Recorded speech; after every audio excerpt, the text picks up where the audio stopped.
कि ईडी कैसे काम करती है और ईडी ने आपके साथ क्या-क्या किया? देखिए, ये केस था, इस केस में बहुत से लोगों पे मुकदमे हुए।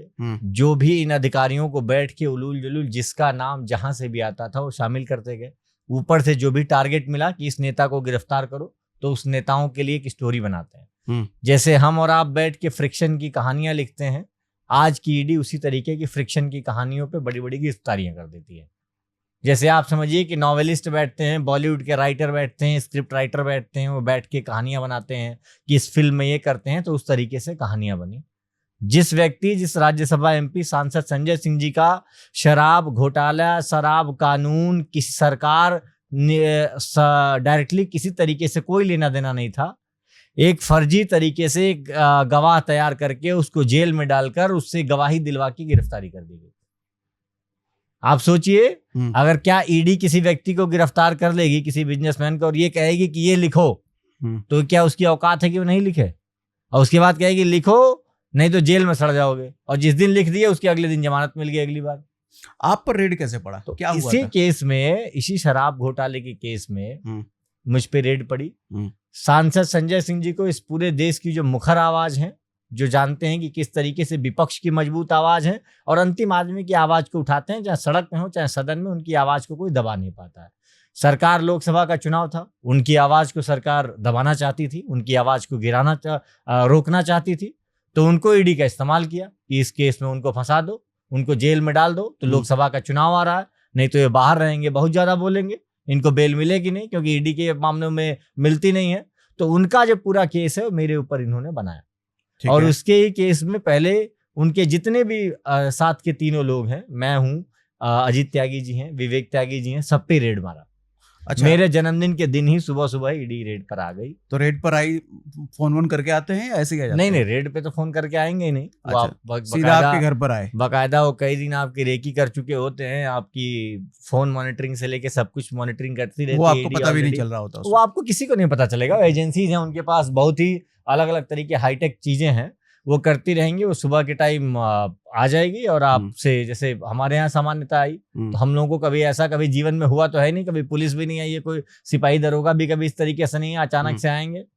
उस समय दुर्भाग्य से मेरे पिताजी भी कैंसर की बीमारी से पीड़ित थे, उस समय थे, आवास में ही थे, तो थोड़ा एक झटके की तरह होता है माँ बाप जब इस तरीके से हो, लेकिन अब खैर ईश्वर की कृपा से वो स्वस्थ है। तो उस समय आई और तुरंत आते आते ही एक साथ वो लोग आते हैं। कितने लोग आए थे? हमले जमले में 6-7 लोग थे।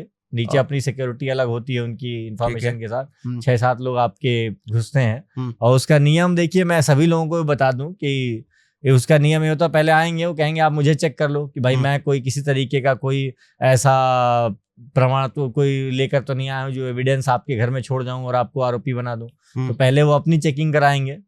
पहले उन्होंने अपनी चेकिंग कराई, फिर वो अपने साथ विटनेस भी लेके आएंगे कि भाई हम लोग विटनेस आए हैं, साइन कराएंगे भाई जिनके खिलाफ है। उसके बाद पूरे घर में उनकी जांच शुरू होगी, आपके घर में क्या है, कितने पैसे हैं, कितने कागज हैं, क्या है, पूरे दिन चलेगी।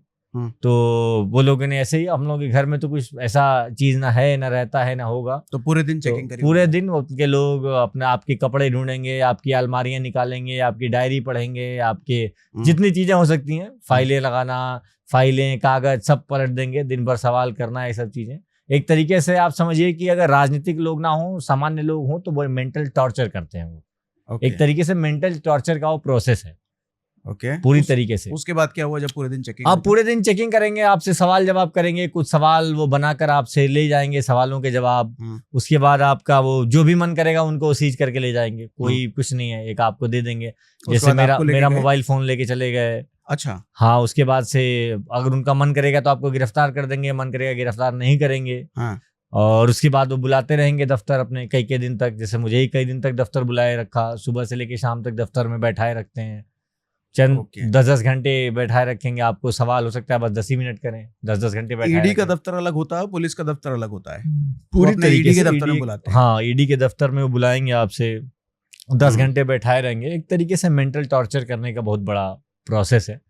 और अभी के मतलब अगर वो सही उद्देश्य में काम करें, अगर ईडी अपने सही उद्देश्य में काम करती तो 6000 केसेस उन्होंने आज तक इसमें किया है और 0.1% के तकरीबन उनका अभी तक सक्सेस रेट रहा है। आम आदमी पार्टी के खिलाफ नहीं, तो पूरे देश की बात total? कर रहा हूं। पूरे देश में जितना भी उन्होंने केस अभी तक किया है, अभी 1% भी उनका सक्सेस रेट नहीं है। 1% जिसे मैं कह रहा हूँ, इसका अच्छा, पूरा जो ये कब से बता रहे हो आप, कब से लेके?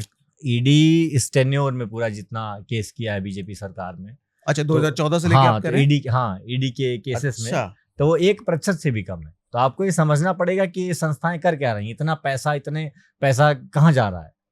और सबसे बड़ी बात, एक और सोचने की बात है, इस पूरे देश के जितने अधिकारी हैं वो ईडी में आने के लिए बहुत लालायित क्यों है, इस पर भी सोचने की जरूरत है कि सबको ईडी पता में है, आने के लिए ईडी में मतलब? आने के लिए लालायित है, क्योंकि उनको पता है कि इस देश में सबसे ज्यादा सरकार अगर किसी संस्था में बहुत ज्यादा भ्रष्टाचार की शिकायतें हैं जहां के थ्रू, क्योंकि भाई सरकार वहां से सत्ताओं को तोड़ना और जोड़ना चाहती है, तो सभी इस तरीके से भ्रष्टाचार का अड्डा बन चुकी हैं संस्थाएं। सीबीआई, ईडी जो भी हो, जो भी राजनीतिक पार्टियों को गिराने की अगर टूल बन जाए तो उनका काम क्या है? सीबीआई के केसेस करना। और खुद ये भारतीय जनता पार्टी एक समय सरकार में थी, कहती थी कि सीबीआई सरकार का तोता और मैना की संज्ञा देती थी इनको। अच्छा, अब आई, और आने के बाद से ईडी के जरिए उन्होंने सभी पूरे देश में कई ऐसे नेताओं की लंबी फहरिस्त है।